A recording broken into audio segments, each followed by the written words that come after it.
Previous video, we have read about what is electromagnetic laws of induction by Faraday and Lenz.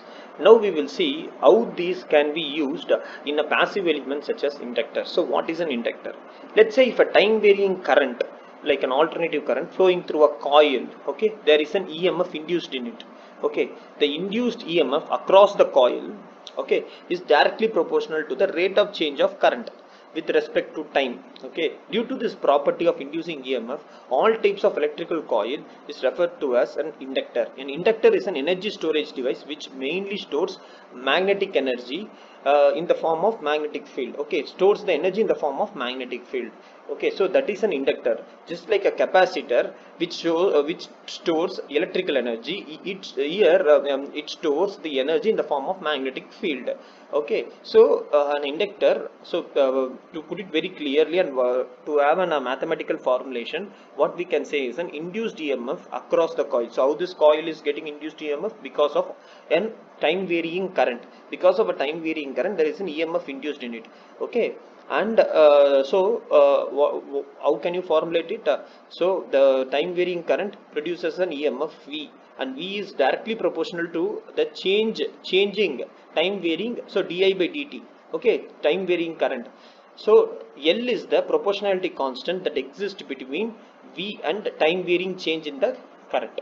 Okay, I will tell you how this is called as a energy storing device for magnetic field in the for storing energy in the form of magnetic field. We'll see in the next detailed description. Okay, see, so whenever a current through a conductor produce, so you should always understand when a current flows into a conductor, it is always associated with a magnetic field.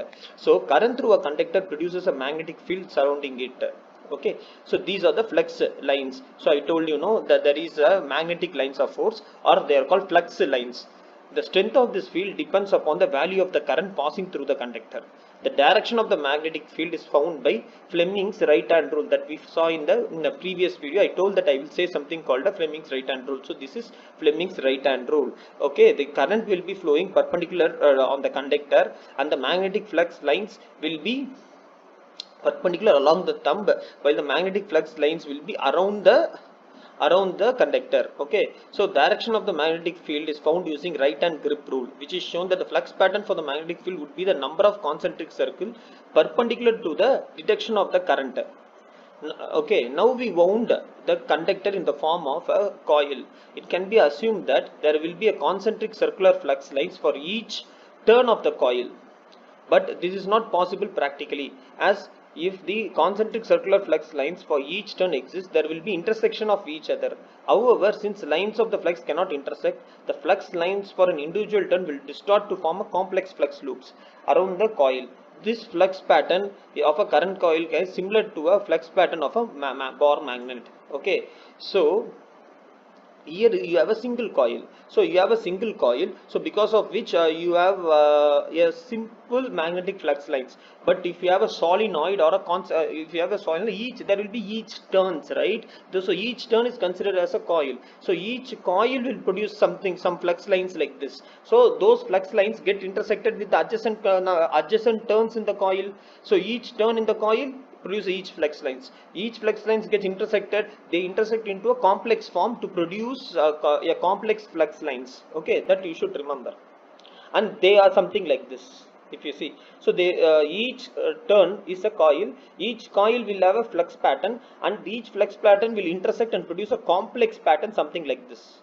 Now let's so, and this pattern is similar to magnetic flux lines. Okay, now if a current through the coil gets changed, now what we saw initially is there is no change in the current, so you will get a flux pattern like this. But let's say the current through the coil changed, the magnetic flux produced by it also changed at the same rate. So what is the magnetic flux? The lines produced by it also changes in the same rate. As the flux already surrounds the coil, this changing flux obviously links the coil.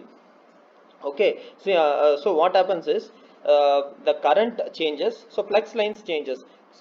Since these flux lines are specific for a coil, they are linked to this coil based on the Faraday's laws of electromagnetic induction that we saw in the previous video. If the changing flux links with a coil, there is an induced EMF in it.